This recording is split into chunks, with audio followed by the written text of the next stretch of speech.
Hey guys, Ty here. Welcome to something completely different. If you know my videos, then you know that I use LEGO figures for the human characters in the Thomas universe. And doing that has given me an appreciation for LEGO altogether. So I feel like I want to do something to reflect that. So welcome to LEGO Shelf Reviews. So the first review, as you can see, is going to be on the 2019 LEGO Star Wars Pasanna Speeder Chase. So the way these reviews are going to work is I'm going to start by looking at the box and the instruction manual, then to minifigures, then to side builds, going from least interesting to most interesting, then to the main event of the set itself. So let's start off with the box. So here is the box. It's your standard kind of mid-sized set box. On the back here, it has a good sort of action scene. And something that I just realized from looking at the box while filming this review is that the little shack, little side build here, you can take the boxes and put them on the actual speeder. And I didn't even realize that until I was really looking over the box for this review. So let's look at the front. I completely neglected to do that.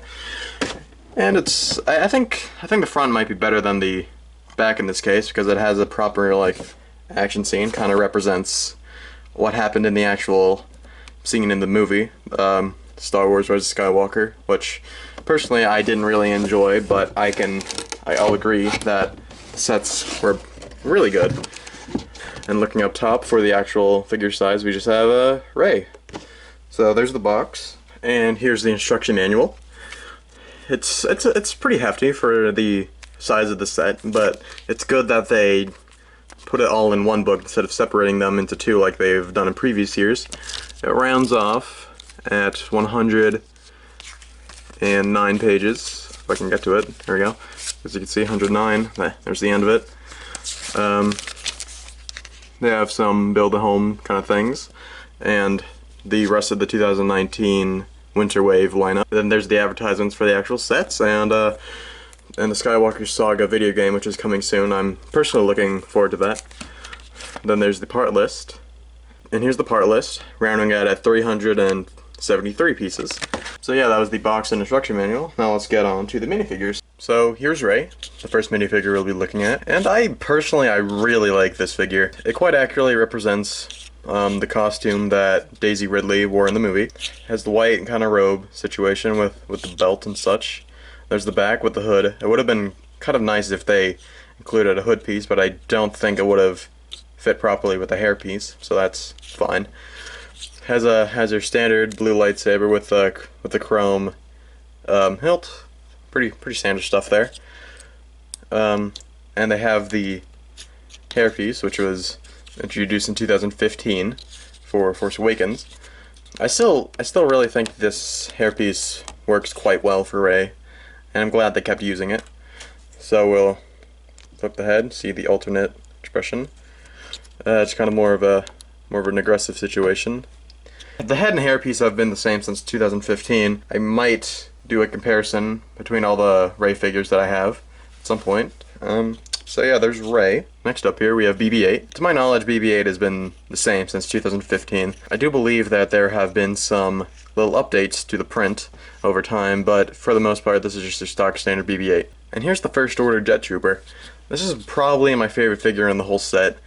The new mold for the helmet is really nice, and I'm glad that they used it for the Sith Trooper Battle Pack, which I might look over in the future. On the back here we have his jetpack with the...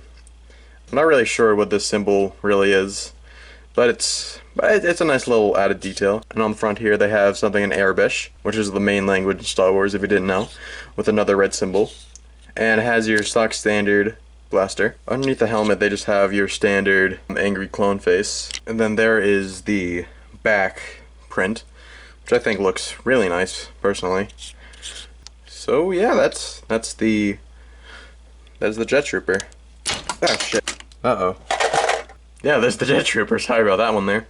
And then here is the First Order Tread Speeder driver. For the most part, this is just your regular First Order Stormtrooper, except on the front they have some Arabic lettering with another red symbol, and a different leg print, which looks pretty nice. I did originally think this leg print was supposed to go on the Jet Trooper, but alas, I was wrong. He, again, has an angry clone face, and he has a standard blaster pistol. So those are the minifigures. So now we're going to go on to the side builds. So the least interesting side build, I think, is this little hut. I mean, it's a nice little piece of set dressing for like whatever you're doing with the set. When I was building it originally, I did think that these little pillars were a little bit fiddly to put on, but in the end I think it looked pretty good, turned out nice.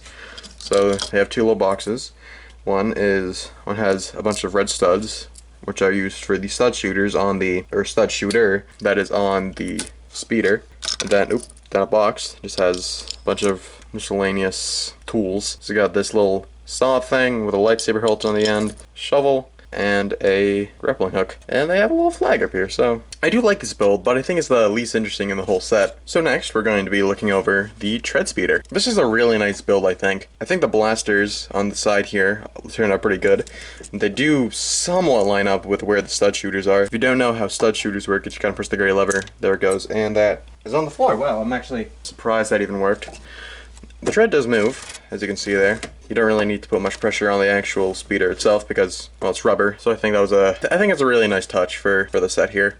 If you want, you can just kind of put your driver on and your jet trooper on the end here. The one thing I think they could have made this build a bit better is if you could actually have the back extend up like it does in the movie. They fly now! But it does not, but that's okay. You could just kind of like, woo, there it is. So yeah, I really, really like this build. But now, let's get on to the main event, which is the actual speeder. So here is the actual speeder. This build is probably the best kind of skiff design that has really been ever introduced into LEGO Star Wars. The red really makes it stand out compared to other sets that are similar to it. So let's just kind of look through the detail here. There are quite a few sticker detailings, I must say. If they were printed, that would have been a little bit better, but I'm not really gonna knock points off the set. So they got stickers in the front here, or on the sides, and on the top, and on top of this little canister there on this 1x2 panel. Looking over on this side, we have a stud shooter. It's kind of like, I'll demonstrate it again. Woohoo, there it goes. And it has like a little flag flapping in the wind. You can't really see it, but there you go.